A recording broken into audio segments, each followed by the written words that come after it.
Every Sunday morning, the sun shines bright.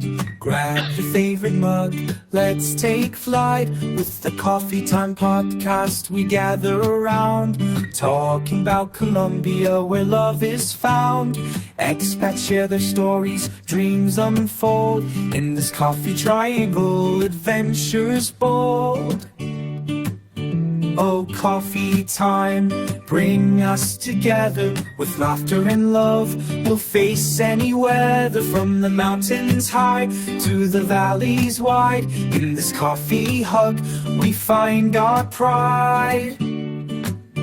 From Medellin to Cali, Cartagena's shores, exploring this country, we open new doors. Tips and tales shared, we laugh and we learn.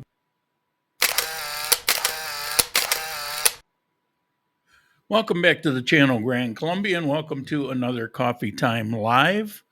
I would like you to tell me, how is the sound? Because a few minutes before I started the stream up, I lost my sound. I can't hear anything. It's indicating that you can.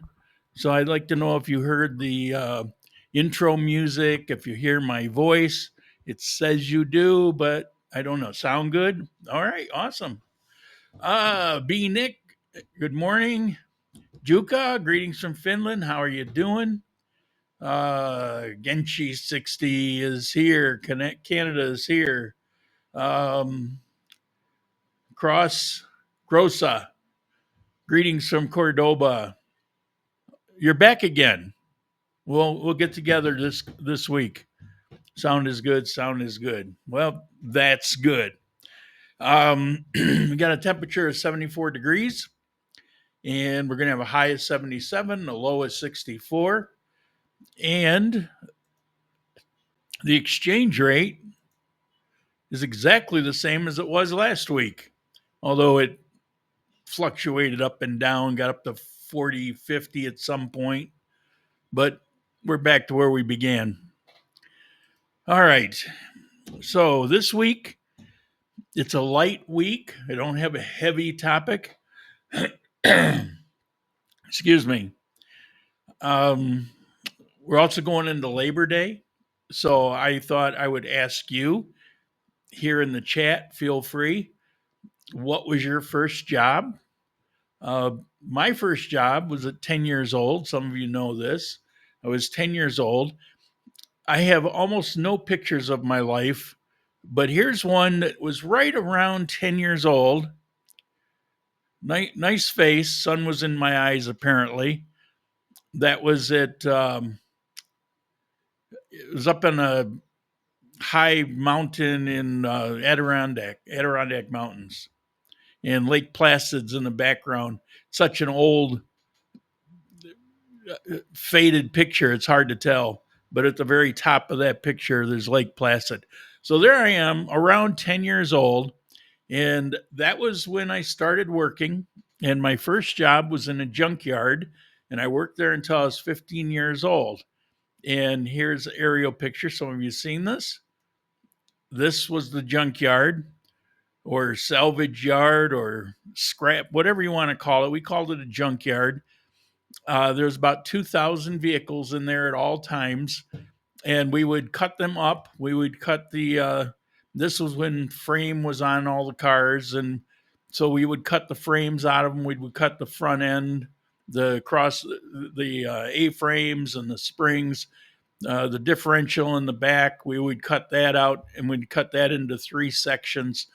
And that would all get loaded up on a tractor trailer. And my stepfather worked a full-time job in an ice house, and that was overnight. And then during the day, he would drive the tractor trailer to Lackawanna to sell the steel or the crushed car bodies.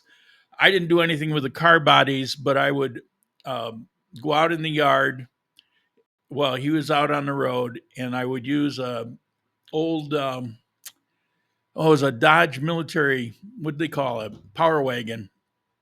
It was an old military truck. It had a boom on the back, and I'd pull the cars up on their side, And then I'd get in there with a cutting torch at 10 years old, and I would be cutting all this. He showed me how to do one or two, and there you go. And when I get back, I want to have this other trailer loaded up. And so I would cut it out, load it into um, well, it varied. Sometimes we'd use a loader. Sometimes we'd have an old pickup truck, depending. Things would break down or they get stuck because sometimes this would turn into mud. And I'd get up there, and at first I would have to take it. We had a case loader with a bucket on the front, and I would have to take the iron and put it in the bucket, put the bucket up at the level of the truck at the flatbed, and then I'd have to get up on the flatbed and then drag them out. But after a year or two of hauling this stuff around, it got so I could actually pick these these things up and throw them up into the in the bed. It was a lot easier doing that once I was able to do that. And then people would come and want car parts, and so I had a side job of selling the car parts, determining what the price would be, telling them where it was so they could go take the parts off, or sometimes they would pay me to go take the part off for them. And so that was my first job from age 10 to 15. And it was pretty awesome. A pretty awesome job. So what was your first job? Turtle, good morning. How you doing? Where are we here?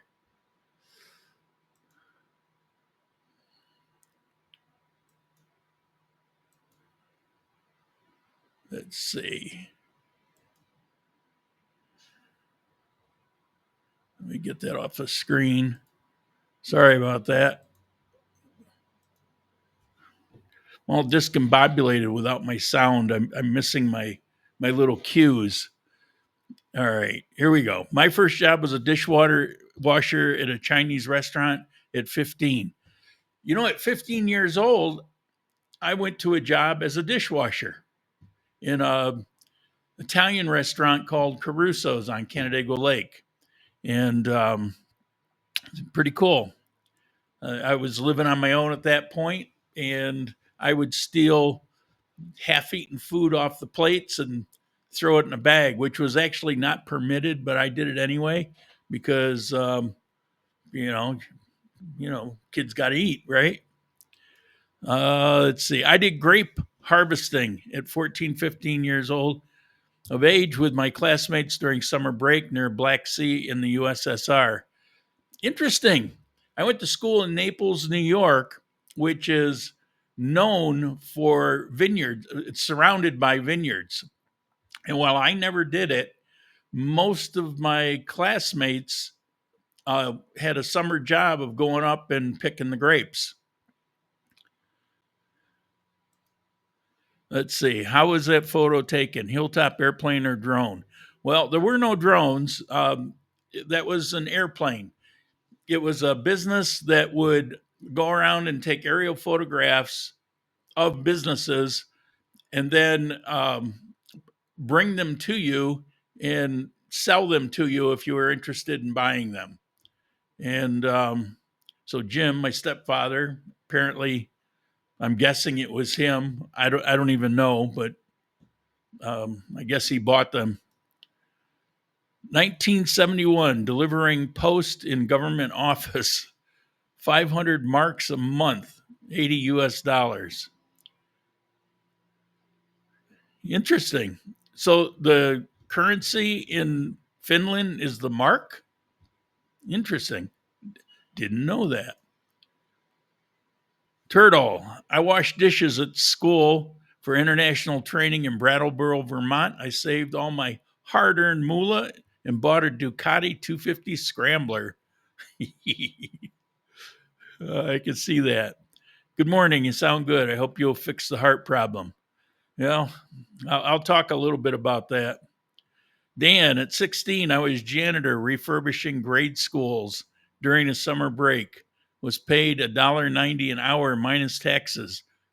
At the junkyard, I was told that was my room and board. But I did get a little money once in a while, but hardly any. And so I convinced Jim to let me work to get a car. And so I chose a car, and he didn't sell it. To his credit, it sat there until I got my license at 15 and I got my car. So that was cool. All right.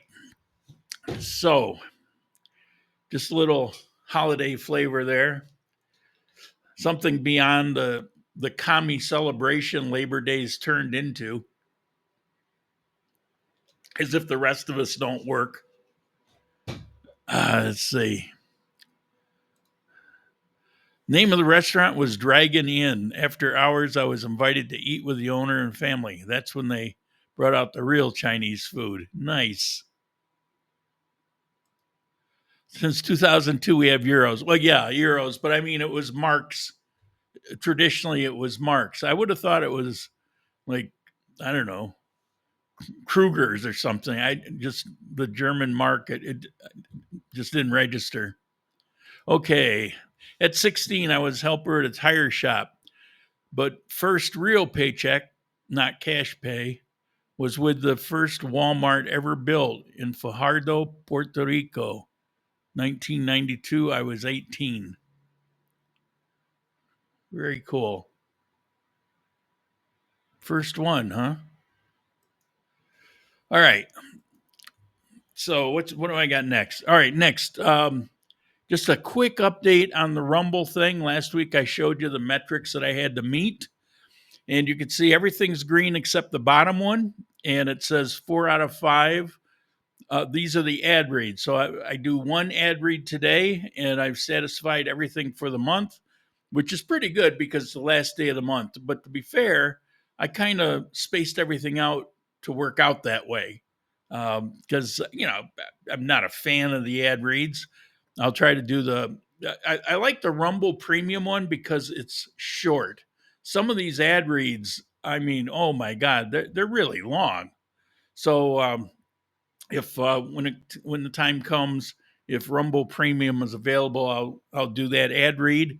And as you can see, I will meet all the criteria. And in a few weeks, they will disperse my very first pay, which I believe the amount's going to be $51. And I'm not complaining. That's awesome. And that's way more than YouTube's first one that I had to wait a year for. Maybe in 6 months' time, we'll get it up to where everything's paying for itself. And that will be great. What's next? Oh, I hit a milestone. On August 25th, I uploaded my 1,000th video.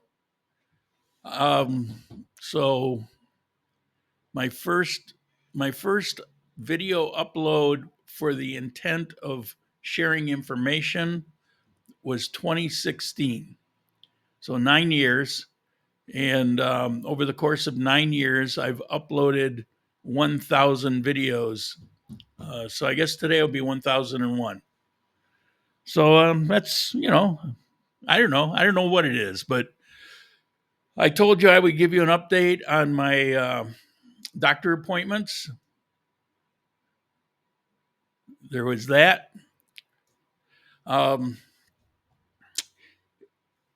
It's not great news. Within the next 2 weeks, they're setting up an appointment for me to go in to figure out if there are any options. I'm also shooting off to the VA in the United States where they did the cancer thing with me. Some of the documentation to see if they have anything to suggest. Right now, the information that I saw on the test, I went to several medical sites. I asked AI, but AI is really stupid. Those of you who have played with it probably figured it out. I mean, it's really, really stupid. I don't know why they keep talking about how it's so close. It's light years away from being anything useful as far as being able to rely on it. But anyway, like WebMD, for example, there's a couple others. And so I looked at this information from the test to see what it is in English. What does it mean? Bottom line is the left half of my heart is non-functioning. The right half it's not possible for it to take up the load. 59% of my heart is operating, but when you have a situation where one side is completely non-functioning, you've got a couple years to maybe as long as 5 years. I don't know. In October next month, I'm 72 years old. I don't know that they do things like major operation or heart transplants, because I don't even know if it makes sense. I mean, if you think about it, people get heart transplants, it takes a very long time to recover from it, to start living your life again. Well, do I really want to spend, the twilight of my years recovering from a major operation like that? I mean, at best, once I get past the recovery, if you get past the recovery, what am I going to get? Another year or two? Well, that's what I have now. So I don't know if it's an improvement, but I don't know. I'm not the doctor. I was just very curious because the doctor and the nurse, as they did what they call it, a 3D Doppler radar color something scan. As they're looking at it, he's calling off these different numbers to the nurse, and she's putting it in the computer. And when it was all over, he didn't really want to talk to me about it. And I said, "Well, what do these things mean?" He goes, "Well, they'll talk to you." And I said, "Well, whenever they do that, it's not good." I mean, I suppose the upside is the right side of my heart is normal functioning. I mean, it's great. But and so I was thinking, well, if the right side of my heart is good and strong and normal, that will help carry the load for the left half. It doesn't work that way. The right half doesn't compensate for the left. You have to have both. And so I'm not sure. I'm not sure where it's going to go. I have backslid on a few symptoms, like my breathing was getting better and better, and now it's kind of getting worse and worse. I'm getting some of that inflammation in the lower extremities again, which had gone away completely. So I don't know. I don't know where this is going to go. I'm not gonna stress about it. I'm just gonna keep doing what I do, and whatever happens, happens. Most people use they are not the sharpest tools in the shed. I play with it all the time, which has thoroughly convinced me that it's just trash. I tried different ones. The Grok's newest one when it came out, Chat GTP 5.0, is like, oh, this is, it's so great. It's just stupid. It is. It can be very frustrating to give it some very basic commands, and it just can't seem to pull it off. It's really good at apologies, because every time you tell it something and it screws it up, it'll come back with all these overdone apologies, with all these excuses. I mean, it's really good at that. Let's see. There's a magical prompt phrase in Chat GTP, think better. And yeah, it'll 5.0 does that on its own. It'll start really digging for information deeper than normally. Normally it just brings, it doesn't matter. I did something just 2 days ago, and it spent 15 minutes thinking deeper, and it came back with a wrong answer. It's ridiculous. I mean, write your prompt and add, think better. But like I say, 5.0 automatically does it. You're correct, but one of the improvements with 5.0 was to do that on its own. The oldest person to undergo open heart surgery George Crosby, 101, will return to his wife and vegetable garden when he leaves the hospital this weekend. Well, nice, but typically people take a couple years to get over that surgery, right?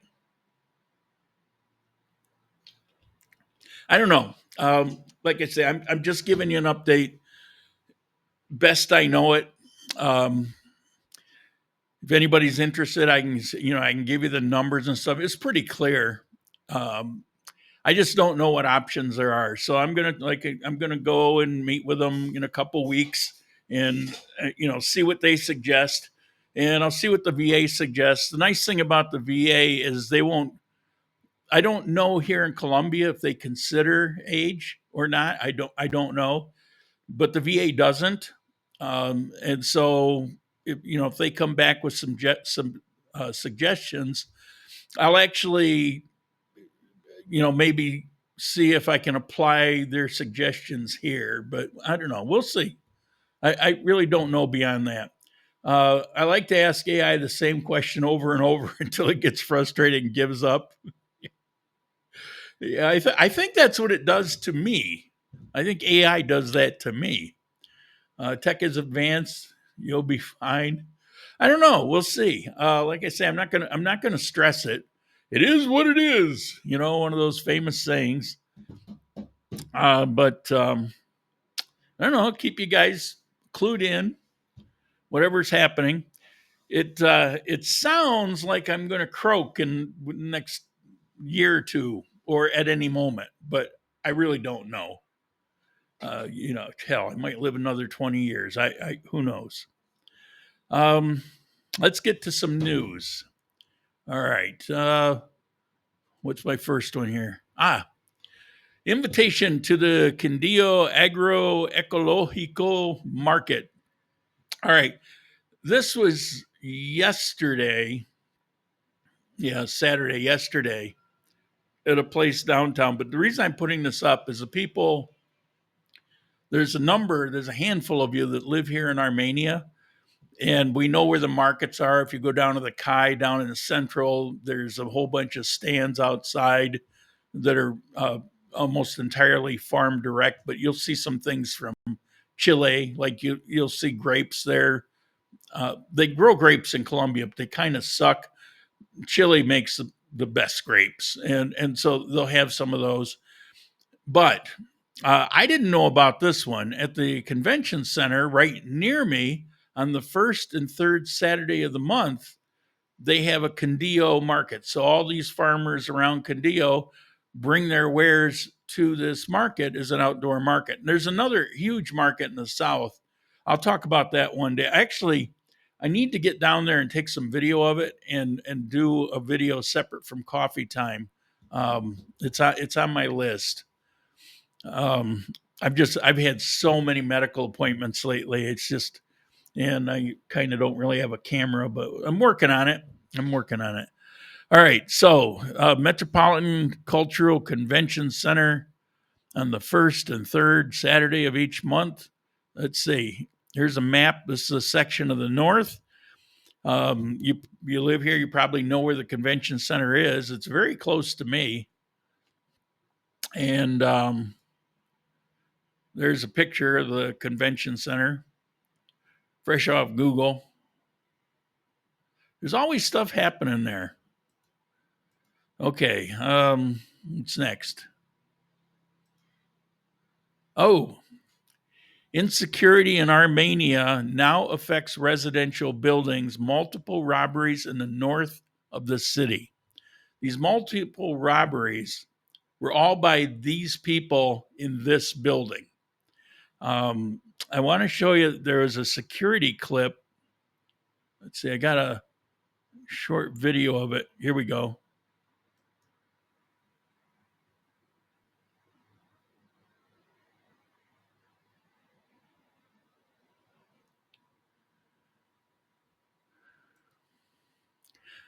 They had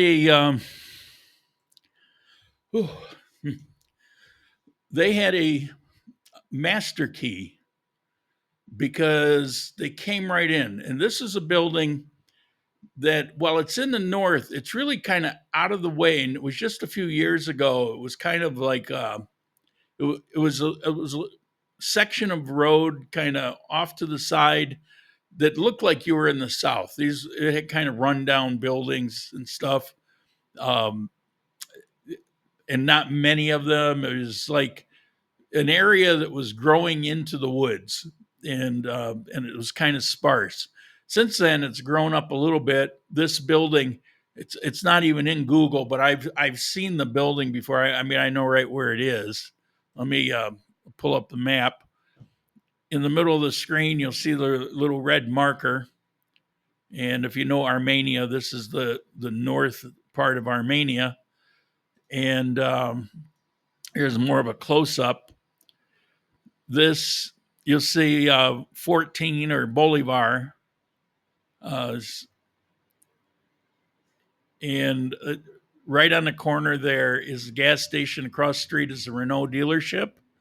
And if you go down on the next corner, there's a big tower building, and then just past that, where the little red marker is, there's a little side street right in there, and there's a building there, and that's the building. It's really kind of out of the way, and it had to have been some kind of inside job. They hit several apartments, but they had a master key to the building. And this is a building that doesn't have 24-hour security. So somebody, maybe somebody, a janitor who works at somebody, got them a copy.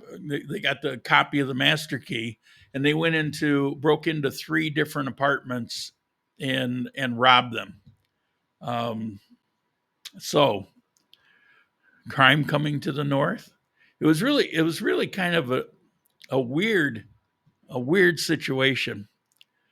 Okay, this one I'm gratified to see. Now, you watch this channel much, I'm always talking about Montenegro being the crime capital of Quindío.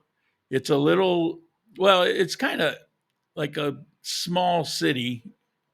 It's bigger than a village. It's a small city, about the size of Kimbaya, and it's just a couple miles from Armenia. You go down the south of Armenia and head towards the coffee park, and you'll go through Montenegro. And it's notorious for local semi-organized or disorganized crime.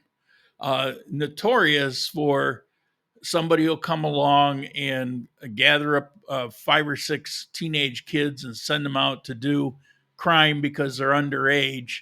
And then they'll get broken up and somebody else will do the same thing. It seems to like just repeat itself. It's also the place where FARC organizations or cartels, they've tried to establish themselves there, but they end up there for 3, 4, 5 days or a week, and they get ratted out and end up in jail. They can't get off the ground. But Montenegro, I only did one video there ever, and I didn't do much of a video because I didn't want to be there. I didn't want to do that much. I had to be there for something, so I did a little bit of video. But the place, it's kind of a cesspool. It's not a great place. Could be, and maybe it will be. Montenegro strengthens its security with watchtowers, with video cameras, and patrol drones. And you see on the wall here, you got a TV with a whole bunch of cameras around town. These things have been very effective here in Armenia. And I was gratified to see that there's been a lot of police activity in Montenegro this year, and now they're putting money into these cameras and drones to try to reverse course, and it's good to see. Let's see, next one. 2 travel agencies in Armenia suspended for operating irregularly. Now, what this is about is you have to be a licensed business. And Colombia, traditionally, they just kind of look the other way about things like that, but not anymore. And it probably has more to do with taxes than anything else. I do accompany people with tours, pick them up at the airport, stuff like that once in a while. You don't really see me advertise it. It's really kind of a sideline thing. But I registered as a business. And, the coffee thing, I talked about how much I went through to register as a business because I want to be legal. And a lot of businesses that you'll deal with don't do that. Real estate business, like the Gringo, that's there's actually a few. There's one north of Bogota that basically is a crook, calls himself a real estate business, but he's not. There's here in Armenia, same thing. Says he's a real estate business, but he's not. You get this stuff all over the place, and they're usually not actual businesses when they're when they don't want to be tracked or registered, so they could pull something off and then plead ignorance. So, in a lot of ways, I'm happy to see that they're cracking down on people that are doing business without. It's not fair to the businesses that do things the right way, like Uber versus taxi, that pay for the licenses and the inspections and all the things that they have to do. And then you got somebody else taking their business and can charge less because they're not paying all those costs. And so this is just proof that they're actually cracking down on it. Sends a message, I guess, to everybody else too. All right, my last headline is always something on dogs or pets. Happy Pets, a business of Armenia, recognized as the best pet spa in the entire coffee region. That's Manizales, Pareda here. The awards, there were a number of awards for businesses. It took place in Bogota. It was a big event, black tie. You can see the red carpet behind the woman who got her Happy Pets of Armenia Best Pet Spa. So good for her. Congratulations to her. And it never ceases. I mean, I love dogs. I've owned dogs right up until I moved here to Colombia. My entire life, whenever it was possible, I had them in Ecuador. I mean, I'm crazy about dogs, but I've never seen such a huge. I mean, everybody here is nuts about dogs. The scarves, and they're all on leashes and they're all dressed up and washed and clean. I mean, every once in a while you'll see a stray dog or something, but it's just not the norm. People will take their dogs to the doctor before they take their own kids. And anyway, I just thought I'd follow up on that constant theme about how they take care of pets here. Okay, enough of that. I'll take a look at the chat, and then we'll get to our topic. Let's see.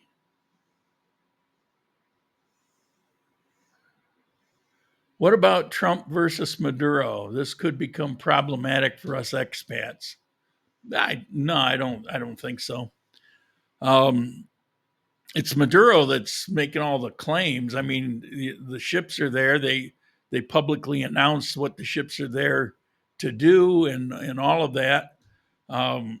When you're cracking down on a multi-billion-dollar trade coming out of Venezuela, it would be ridiculous to send a couple, 2 or 3 interdiction boats without some serious protection around them, because we're talking about crazy money, hundreds of billions. And so they're sending a strong force that's that would be a typical defensive measure. You don't send a few there and leave them exposed. I mean, Venezuela, as bad as they are, they've got a number of ships. They've got something like 50 attack aircraft. They could put a hurt on 3 or 4 or 5 ships that, or they could at least try.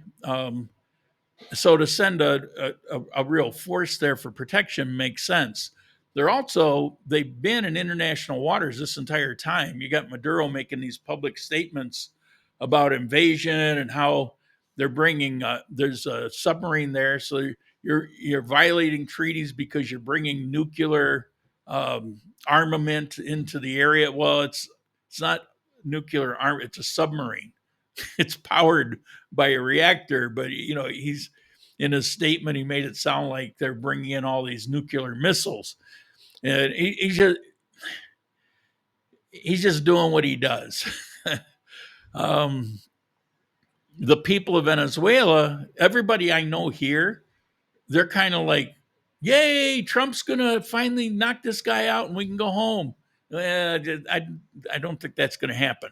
But even if it did, even if they sent off a whole bunch of missiles and targeted him and wiped out a couple key things and sent in a couple thousand Marines to stabilize the moment, and they brought in the actual president who was elected and bring him in and let him take over. Even if that scenario took place, it's not going to affect us here. So it's Turtle, you could go sign up to defend the Bolivarian homeland. Yeah. Okay, let's get to move this out of the way here. All right. So we talked a little bit about this in the past, but I figured I don't know. I like the topic. I thought I'd bring it up again. And before I get started, I want to ask you if you would please put in the chat. I mean, some of you lurk. I got a whole bunch. I got to do an ad read too.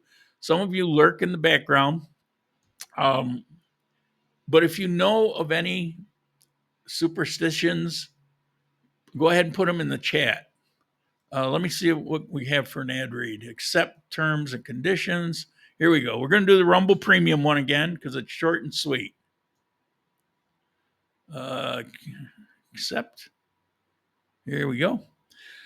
You've probably noticed Rumble is growing fast and it's not slowing down. They're building a real alternative to big tech that puts creatives first and actually protects free speech.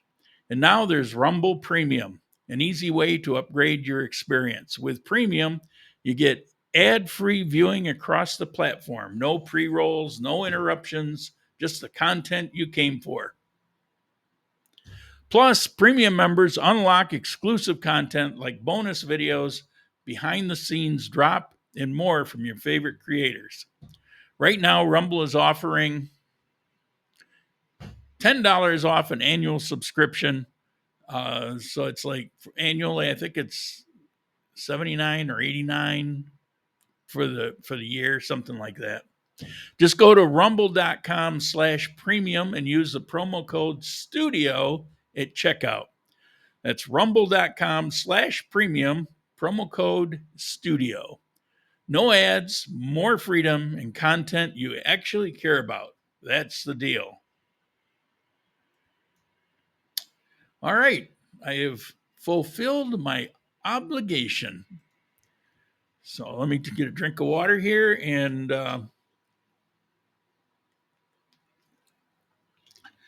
don't touch the boats. It's never ended well for the violators. Good. Yeah, good point. That would be, go ahead, make my day. Give them an excuse. All right. So superstitions. I think I've only ever really talked about the New Year's one, so I'll mention them again today, but there's others, and Dan, you probably know of some. But if you know of any, tell me. I don't know why. They kind of entertain me. So today we're going to dive into something a little lighter than normal, but it's also really fascinating.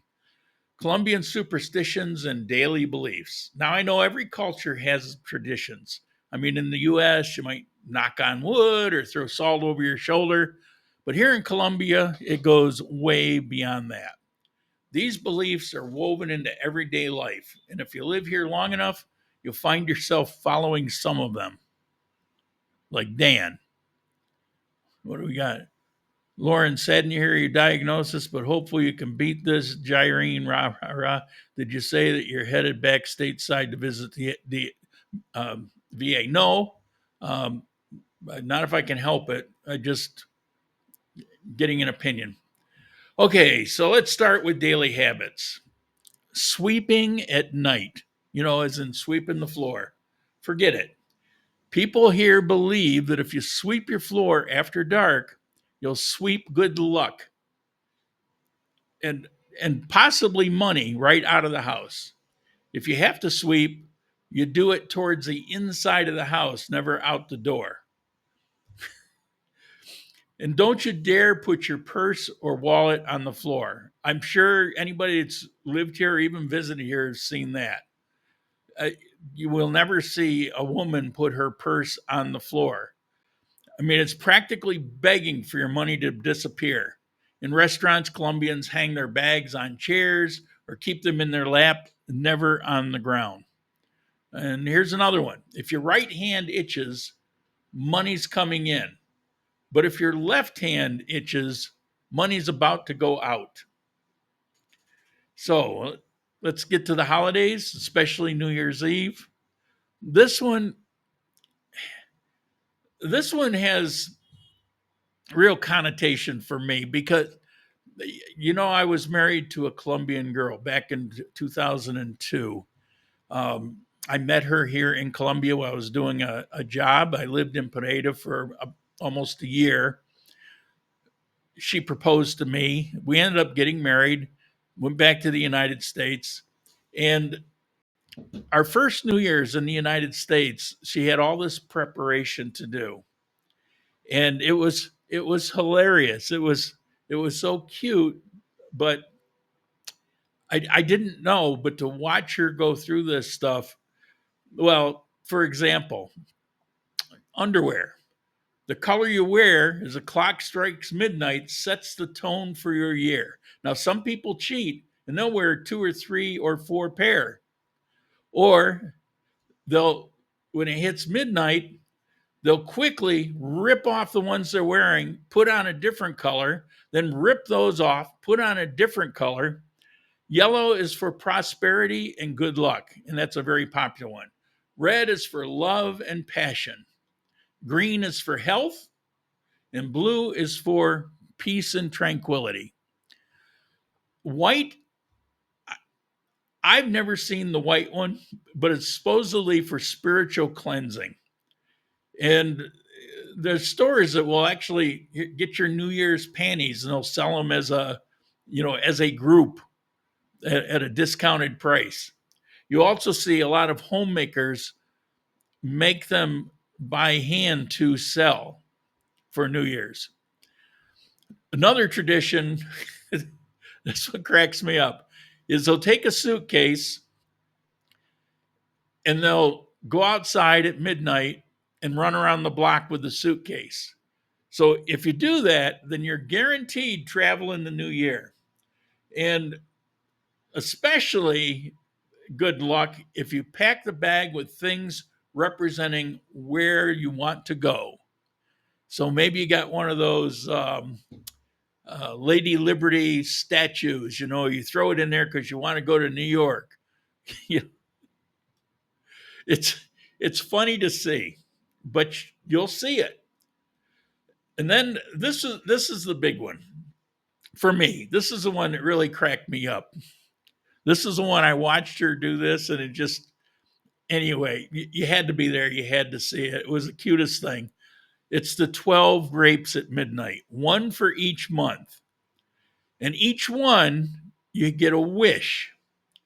So they'll get the grapes and they'll separate them so that they're individual. They'll wash them, put them in a bowl, or they might even put them on a skewer stick, like a shish kebab kind of thing.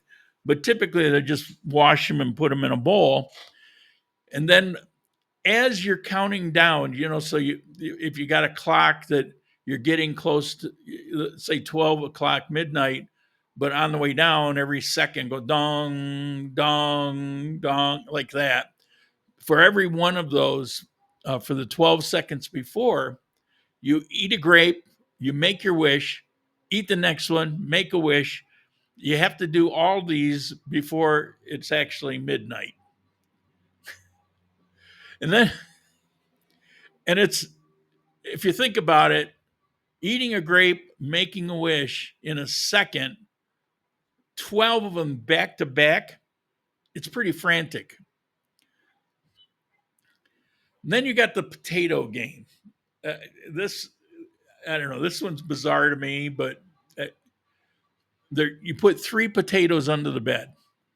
One you put peeled, one's half peeled, and one's completely unpeeled. At midnight, you pull one out blind. So you just kind of reach under there and you grab one. The peeled potato means you're going to have financial struggles. The half peel means you're going to have, you're going to have your ups and downs. But the unpeeled potato means the new year is going to be prosperous. Then you got superstitions that cover health, protection. There's so many. I could go on for hours here.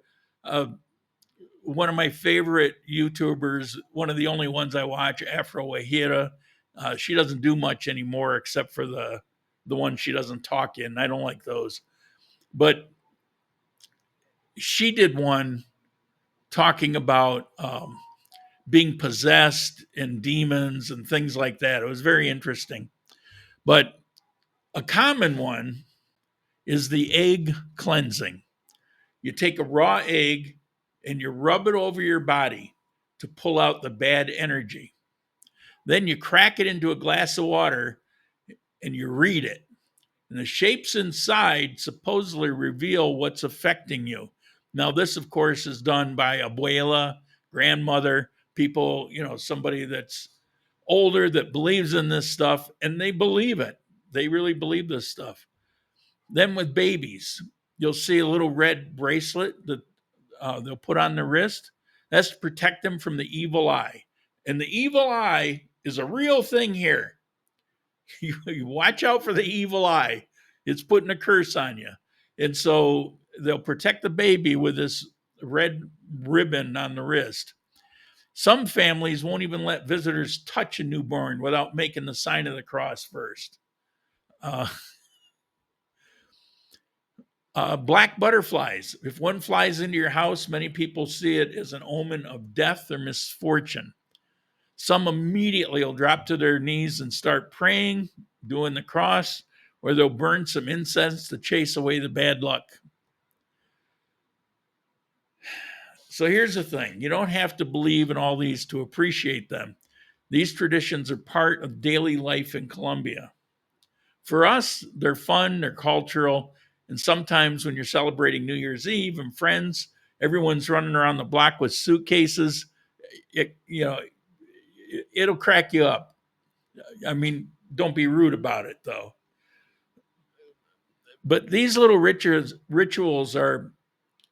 it's a good way to connect with people if you can understand them, appreciate them, and be supportive in it. It went a long way with my ex-wife. You say, well, she was your ex-wife. It's a long story. There was no animosity. But they show Colombian mixes practicality with hope and humor and a deep sense of community. So whether it's yellow underwear for prosperity, an itchy right hand for good fortune, or avoiding the broom at night, they're here, they exist. Look into it. If you're here on a visit, talk to people about it. There's so many. There are so many here. It takes my breath away. That's why I want to know more, and because maybe you know of something I've never heard of. So that's my little spiel on superstitions today. Let's take a look at the chat. Let's see. Where are we?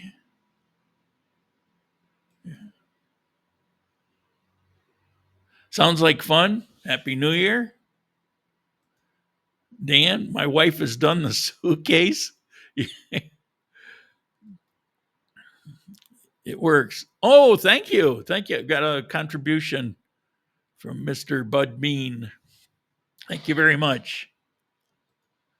Afro Healer must be rubbing bags of potatoes. Have you seen her lately? I haven't. Is it good or bad? She hasn't put out a video in quite a while. I don't think, I think it's probably been a month since I last saw one of her videos. I know she does shorts every so often, but I don't really look at those.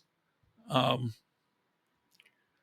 why do you say that? What is it, because she's got money or she doesn't have money? I know her mother has cancer again. It's recurring, and she says that's why she'll have these big lapses in video. Makes sense. It's why she had plans of going around Colombia, and she had to take that off the table because she's has to be near her mother. So all that makes sense. And it's also difficult when you're doing videos. Like, I've been kind of landlocked here for quite a while, so I've been mostly doing coffee time with a separate video uploaded every now and then. Nowhere near what I used to doing. That has everything to do with, since last year, my health, what goes on with the channel, the cost of getting out there. Lately, for the next 2 weeks, I don't have any appointment unless they surprise me with one. But I was having doctor appointments like every day or every other day for a while. It was crazy.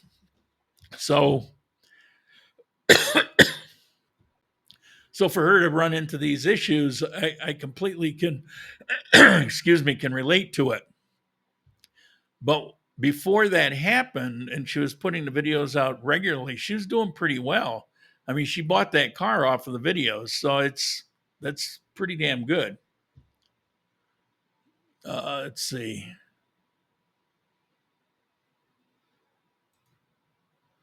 Cliff, having a Colombian wife for 15 years, seen all you mentioned.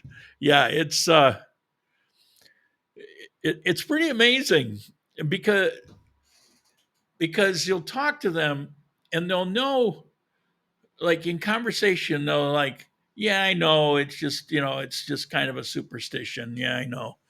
But on the other hand, they're going to do it and they're going to believe it, even though they'll kind of dismiss it like, yeah, I'm not, it's not that I'm really superstitious.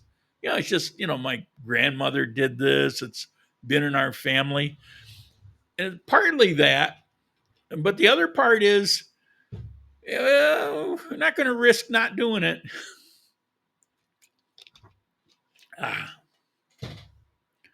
Let's see.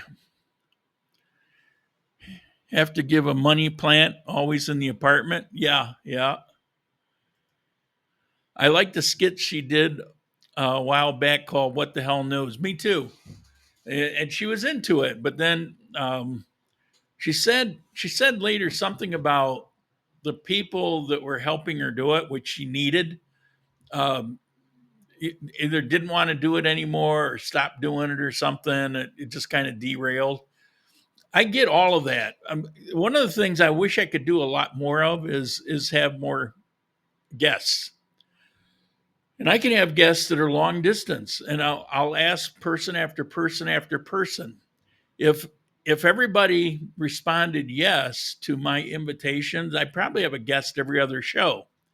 But I have hardly ever any because people decline. I don't want to have the same one over and over and over again, but it's difficult to get any. I've invited you guys. You can leave the 1 minute, the 1 minute chat information. Nobody's taken me up on that. I've invited you guys to send me an email if you have something you want to talk about. Nobody's taken me up on that. So, it's difficult.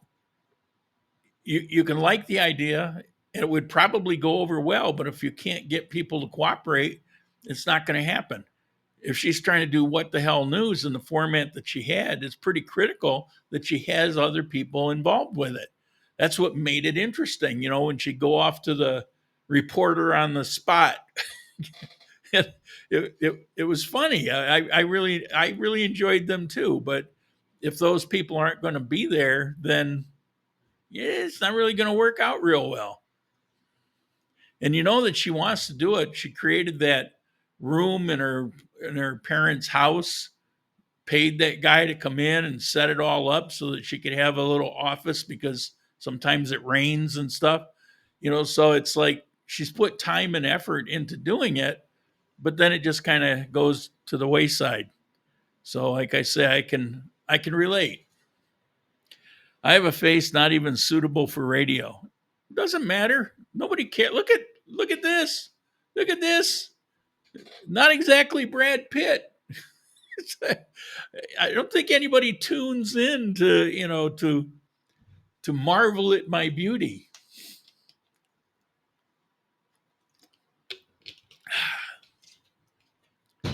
Let's see. I thought What the Hell News was a cool idea. I wanted to buy a coffee mug, but she never ended up selling them.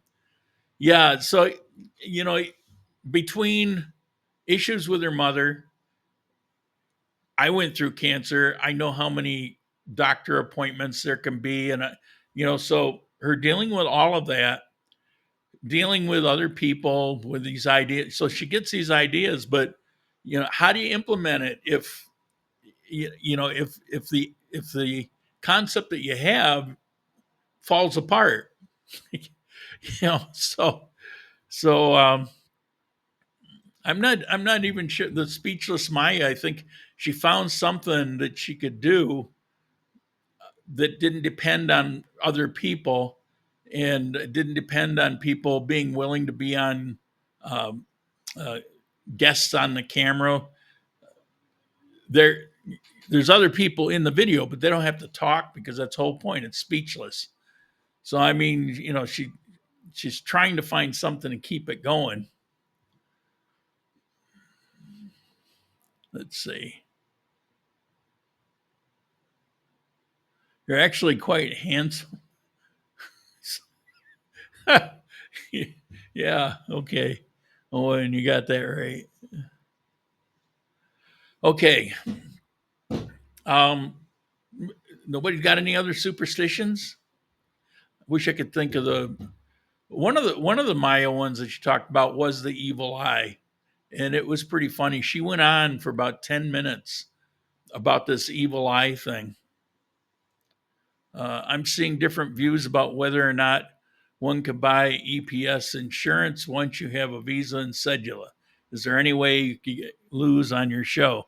Luz doesn't speak any English. And almost all my viewers, except for a handful, only speak English. So she would come on, but it just wouldn't make any sense. But here's the thing with the EPS. Legally, you can have EPS, except the way it's been reinterpreted, that's in the law in writing, the regulation. But the way it's been interpreted, they say you can't. And you have to go by, if they're not going to give you a visa based on this or whatever it is that they're doing, then that by default becomes the rule.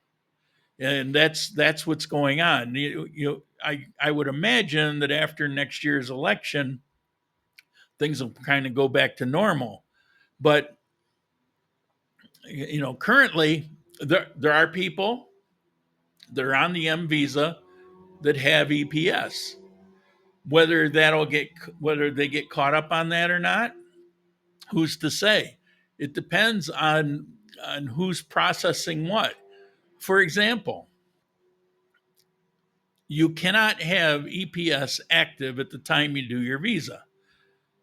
Do they check in every case? No.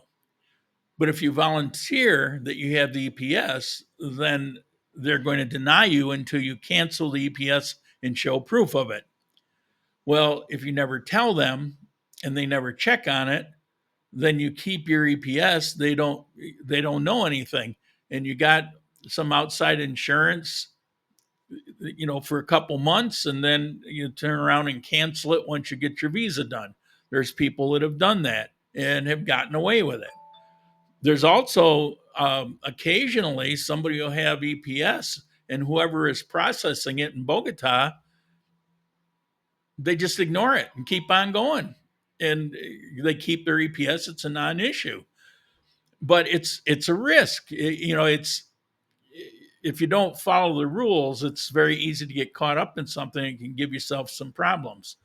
So, are there people out there with an M visa that have EPS? Absolutely, I know some, but it could also end up biting them in the ass too. So, my suggestion is you follow the rules as they exist, even though there's regulations to the contrary. It doesn't matter. If it's what they're requiring, then that's what you have to do. It's not that overwhelming or difficult to get past it. And then, once you get to residency, then you're back into you get the EPS, no problem.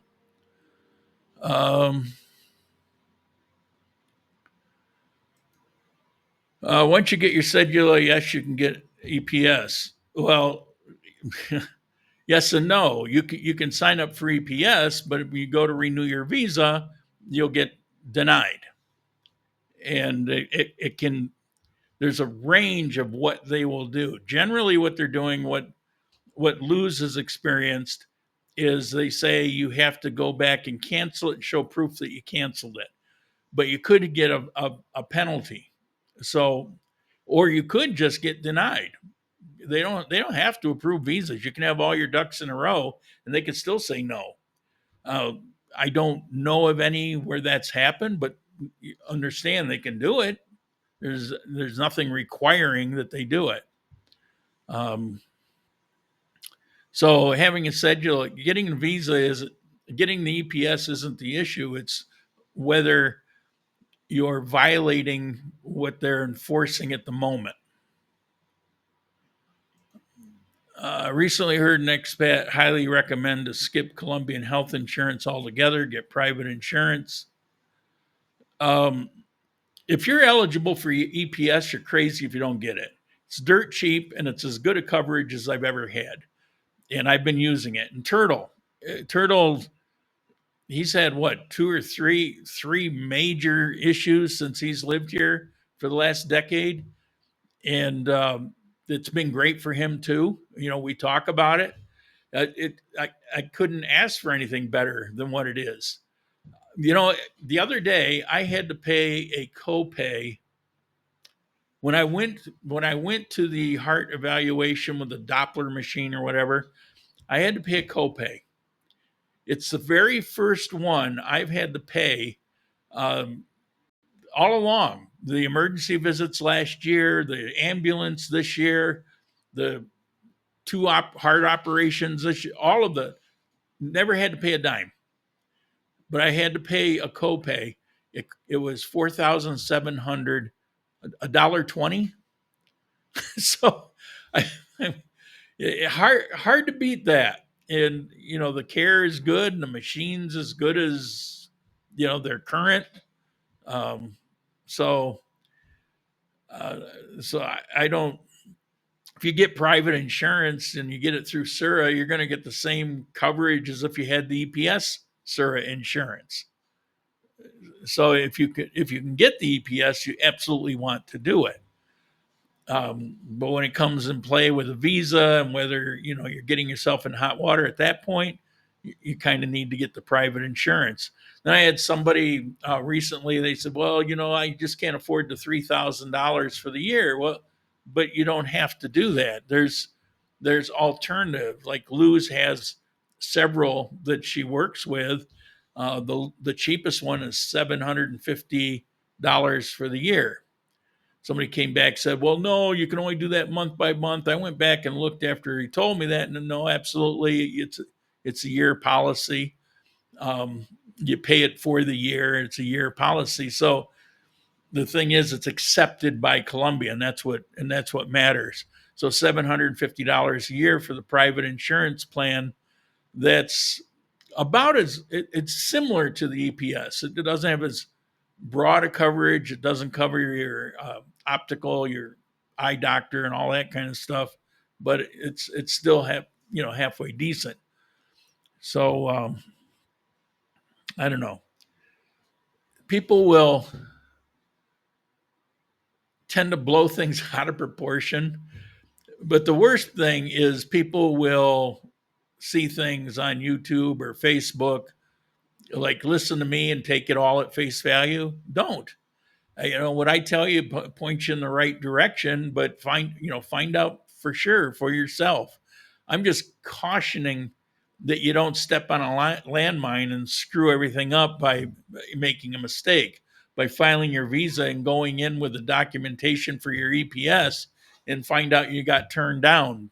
It's like, understand that's something that they're looking for right now. I know out of Medellin, there's a lot of people that are processing visas that are screwing them up. Rob, who's recently retired, and he's living in Medellin right now. He sent me off an email, and he was having a problem. And so I told him, well, this is what Luz said. Here's the information. He got back to me. He goes, well, that was easy as pie. It's like, boom. It's like, yeah, well, you got a lot of people in Medellin that don't give a crap, and they're just overcharging and moving on. I mean, you got somebody like Luz who's been doing it for years, and she takes pride in doing a good job, and she charges something very reasonable for her time. I'll take that instead of some gold digger that's just in it to, grab your money and move along and don't really care. A pacemaker for less than $1. Is that what yours was, Turtle? I know he got a pacemaker. I don't think a pacemaker is going to do me any good. Had many procedures for nothing, if little out of pocket. Yep. Have you invited Luz to be a guest? No, as I said, she doesn't speak a word of English. It doesn't get in the way. Like, you send her an email and she'll use a translator. It's very simple for her because all day long, every day, year after year after year, this is what she does.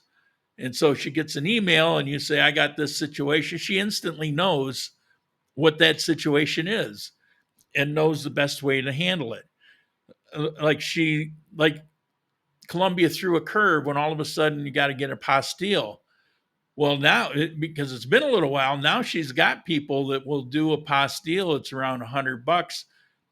I did it, not with her, but it was before she had figured it out. And I got mine done, and it was $105, and I had it the next day. But she's figured it out. She's got suggestions, recommendations for all this. She's got recommendations for, the healthcare situation. So she's seen what the problems are, and then she did the homework to find out what the recourse is. It's like, well, how do you get past it? Well, here, you could try this one or this one. She's awesome. She's as good as it gets. How to get a hold of Luz? Shoot me an email and I'll send you a picture of her business card. I'd put it on here, but I don't have access to it right now. But it's on my phone. All right. We're over time. I got my ad read in. Everything should be hunky dory. I get paid next month, and I get to stay as a Rumble creator, which is awesome. Um, I'll let you know what if I get any news on the update on the heart situation. Your info has always been the best, Lauren. If sin nombre incidents aside, oh yeah. Well, it happens. You know, we all get stuck on things that we think are right, and we're sure of it. But then we get thrown a curve and realize, oh crap, I didn't think about that. Yeah, so I wasn't right. We've all done it.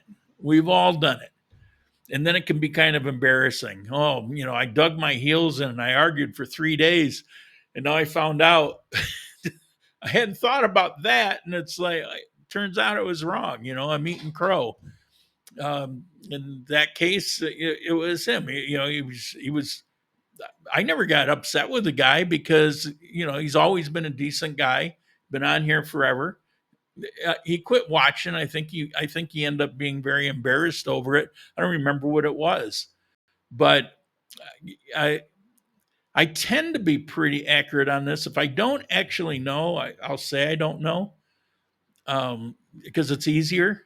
It's easier to say you don't know than to say something wrong and and then get embarrassed over it. I'd just rather say I don't know. But a lot of this stuff I'm dealing with. There's a lot of things about Colombia that I'm dealing with constantly, and I don't take it at face value, and I dig into it and I find, like real information, and people, try to call me out on it. It's like, well, I know what I'm talking about, but if I don't, I'll say so. All right. But then we all make mistakes. So, sin nombre, I'm sorry he took it personal because he was a loyal viewer for a number of years and had always been pleasant. And I don't remember what it was. Something came up and he said such and such, and I said no, it's actually like this. And he got pissy about it. He got, it's like he got mad at me. Like, well, I'm sorry, but. And then when it turned out that I was correct, that's an embarrassing situation. I didn't rub it in or anything because I'd never had any problems with the guy. And what happened, like I say, there's not a person on this planet who hasn't put themselves accidentally in that very same situation. I've been embarrassed over that very kind of thing where I thought I was sure, but there was another aspect that hadn't occurred to me or I wasn't aware of or whatever. And now I made myself look like an idiot. It's like, but that's on me, right? In his case, I don't know. He just kind of, I could picture him stomping his feet and storming off and never coming back. And it's a shame. Not here to piss people off. I'm here to try to help people. I mean, that's the whole point. It's the reason I got started. And the only way I can help people is to try to give accurate information. So I really work at that. And that's why I can't watch other YouTubers because there's so many that they're just full of shit. They don't know what they're talking about. I saw one just the other day. What the hell was it? It was very well done video, well edited, very professional looking, and it was full of crap. There was a whole series of things about Colombia, and there was hardly any of them that were actually true. And I don't remember now. And it was somebody I'd actually never. It just showed up on my feed one day, and because it was so well done, the thumbnail, well, that looks interesting, so I clicked on it. And the guy he goes off about this stuff about Colombia, and it was all Facebook information that was all wrong.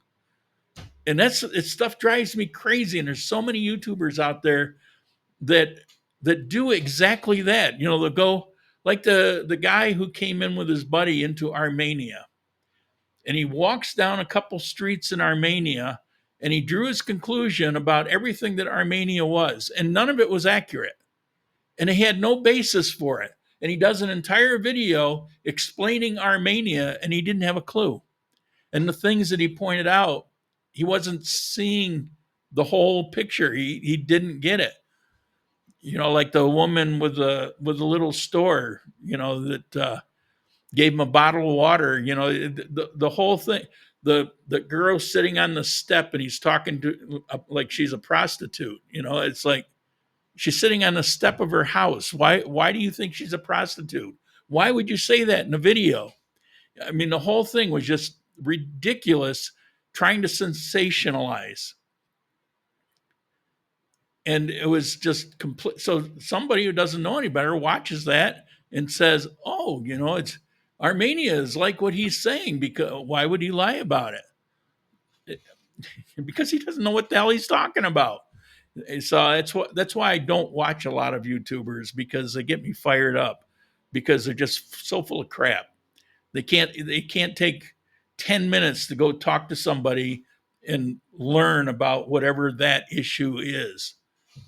At least get another viewpoint. They just completely speculate, totally guess, and then put it out as though it's factual.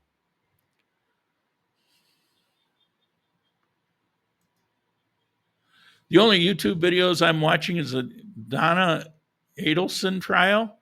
No idea what that is. Don't know what that is. I'm sure it's something in the recent news.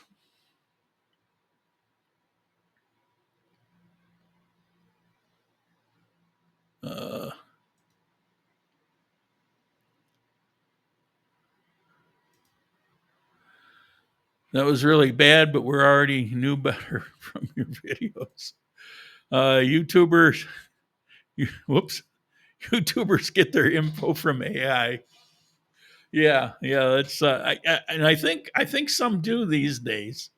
AI's been around for a while, but it seems like it's only this year, and it seems like it's only in the last few months you're seeing a ton of people put together little video clips, creating some things that are very clever and hilarious. AI is good for that. They're good for creating memes or short little funny video clips, things like that. They're just not good for much. Not good for much else, at least right now.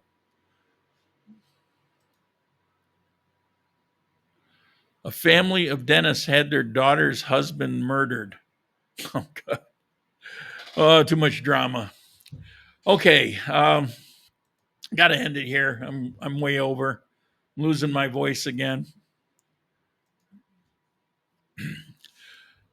I got to get some breath. I hope I don't end up having to do that oxygen thing. It makes me wonder sometimes. But anyway, the ad. I ask you to give me your opinion on the ad. How quickly. Coffee Time Exotic Bourbon Rosado, like a fine wine. Came up with 28 for the AI girl and 100 and I don't remember, 118 for the one that I did.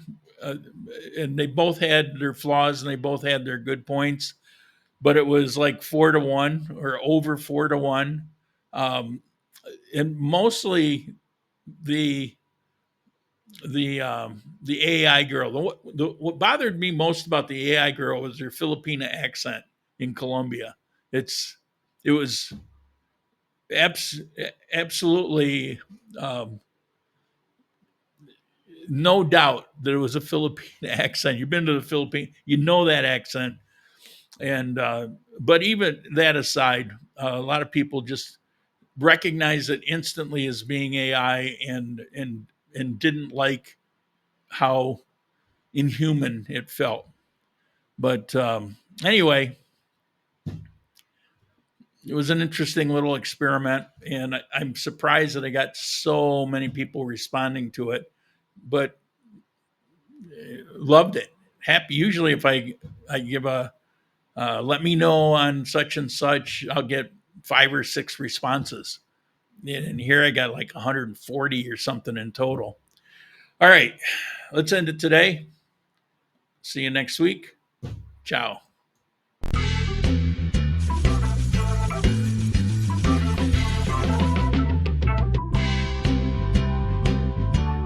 Oh.